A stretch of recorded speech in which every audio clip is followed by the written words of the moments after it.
मंडावी जी का जो स्थल है वो हमारा चीख चीख के बोल रहा है कि हम यहाँ हैं, या फिर हमारा इतिहास है, ऐसा बता नहीं रहा है, वो दिखा रहा है।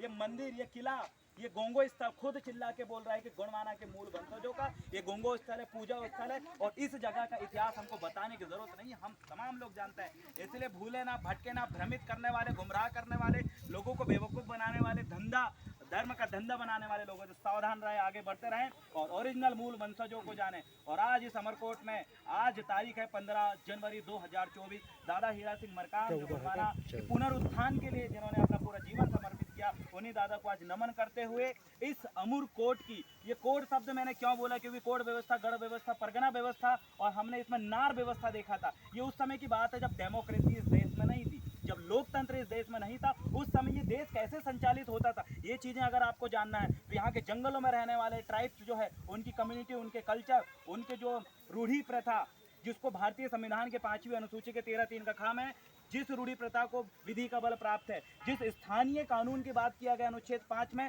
उस कानून की मैं बात करूं जिसमें संविधान ने भी संरक्षण दिया है, उन्हीं की बात कर रहा हूं। और जिस जगह हम खड़े हुए इसी को बचाने के पीछे, इनको संरक्षित करने के पीछे उनका एक बहुत बड़ा योगदान है। इसलिए तमाम मूल वंशजों को, जिस देश में रहने वाले, जिनकी उत्पत्ति इस देश में हुई है, उन तमाम लोगों से मैं कहना चाहता हूं कि भटका हुआ ज्ञान मत लीजिए। किताबों में जो लिखा है वो हर कोई पढ़ सकता है, लेकिन जो जानकारी किताबों में नहीं है वो पढ़ने वाला व्यक्ति होशियार है। इसलिए कोशिश करें कि किताबों की बाहर की चीज़ें एक बार पढ़िए, उनको समझिए कि आखिरकार सच्चाई क्या है। हमारे बारे में सब उल्टा पुल्टा लिखा हुआ है, कोई भी चीज़ें एक्यूरेट जानकारी आपको नहीं मिलती। यहाँ जो गोंगो स्थल है, इसकी गोंगो कैसे करते हैं, पूजा कैसे करते हैं, इसका क्या पद्धति है, क्या रीति रिवाज है, तो आप जानेंगे कि यहाँ ना नारियल चलेगा ना अगरबत्ती चलेगा। ये वही गुड़ हुम धूप वाली है, वही लोभान वाला स्थल है जहाँ पर हम गोंगो करते थे। लेकिन ये सारी जानकारी नहीं है। अपने स्तर पे नए नए तरीके से इसको डिफाइन करके, मॉडिफाई करके और बढ़िया नए नए दार्शनिक बनाने की कोशिश किया जा रहा है, लेकिन ऐसा नहीं। हम लोग जो हमारे पुरखों ने बनाया रखा है, उसी चीज़ को संरक्षित करने के लिए हम कदम बढ़ा रहे हैं। इसलिए जिस जगह मैं खड़ा हूँ, नर्मदा दाई को प्रणाम करते हुए, उनका आशीर्वाद लेते हुए,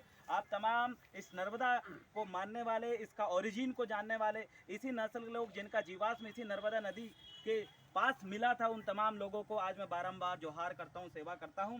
और आप सभी लोगों को मैं यही बात कहना चाहता हूं कि ढूंढिए अपने क्षेत्र का उस इतिहास को, उसे भ्रमित करने से पहले, तोड़ने से पहले, उसको गुमराह करने से पहले आप उस तक पहुंचिए और उसको संरक्षण करना आपका काम है। यही गोंडवाना समग्र क्रांति पुनरुत्थान का काम है। और यहाँ पर रहने वाले ST SC OBC के लोग